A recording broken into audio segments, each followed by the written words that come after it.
Is the US labour market in slowdown, and if so, will it make the Fed move faster? Welcome to Market Insight. I'm David Pollard. At the Fed's June meeting, the median projection was for just a single quarter-point rate cut by year-end. But since then, inflation data has come in weaker than expected, and several policymakers, including Jerome Powell himself, have noted concerns about a slowing jobs market. Powell is, of course, giving congressional testimony today, amid hopes for hints of a more dovish tone from the Fed chair. Well, joining me now to give her take on all this is economist Lauren Saidel-Baker of ITR Economics. Welcome, Lauren. Many thanks for joining us today. Government and healthcare drove gains in payrolls in last Friday's jobs report. But is the underlying picture definitely one of a weaker labour market?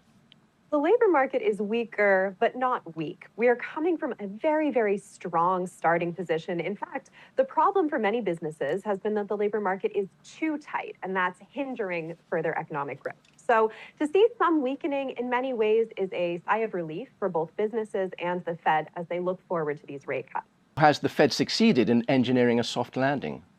To this point, a soft landing looks very likely in the overall economy and GDP. Certainly, the service sector is remaining very resolute.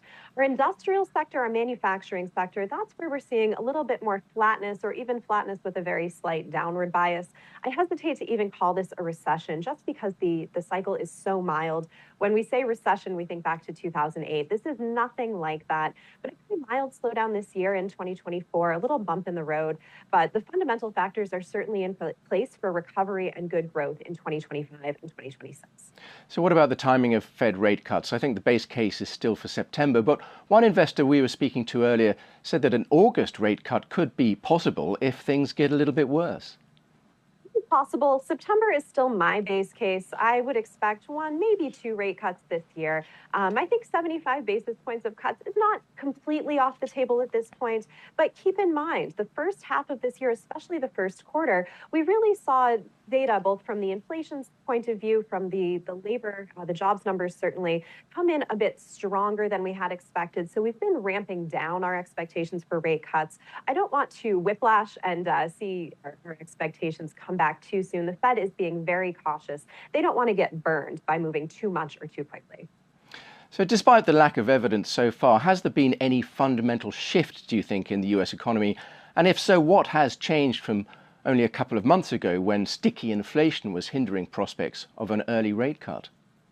Direction of the macroeconomy, it certainly is one of cooling this year. Now, this hasn't been a linear trend. So we've seen cooling come in fits and starts, a little bit more maybe rapid at the beginning, and then some plateauing, some pausing, especially as you mentioned with that sticky inflation.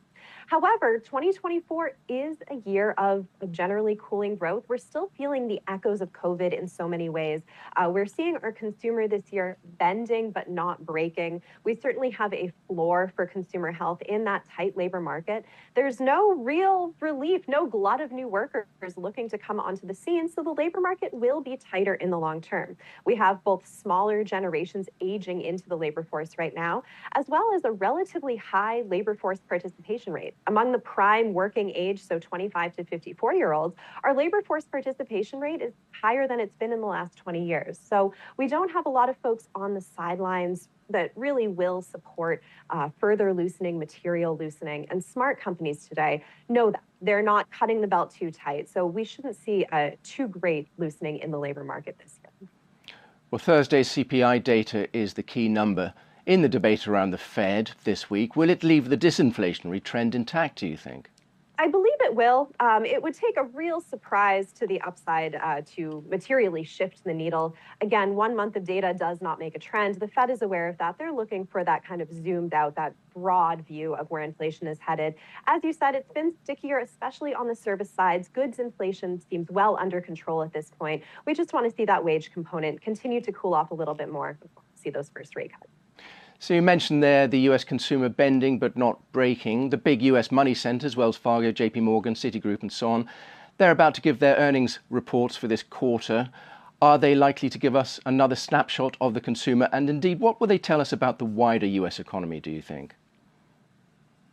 This will be an interesting one to watch. Again, we're tracking a lot of consumer health from credit card delinquency rates, mortgage delinquency rates, all very healthy. But again, creeping up from those very, very trough levels, very healthy levels, as I mentioned before, in the wake of the COVID pandemic echoes.